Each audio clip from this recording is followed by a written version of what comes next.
Jangan capek untuk mengelola ini.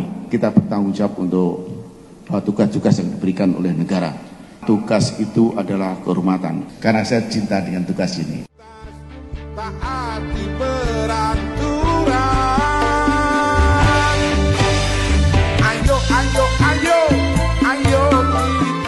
Sekali lagi saya ucapkan terima kasih kepada semua unsur yang bekerja keras. Dalam hal ini untuk keamanan mudik selama bulan puasa, keamanan selama mudik dan kembali dari mudik. Saya ucapkan terima kasih kepada Kapolri, kepada Menteri Perhubungan, kepada TNI, di semua jajaran.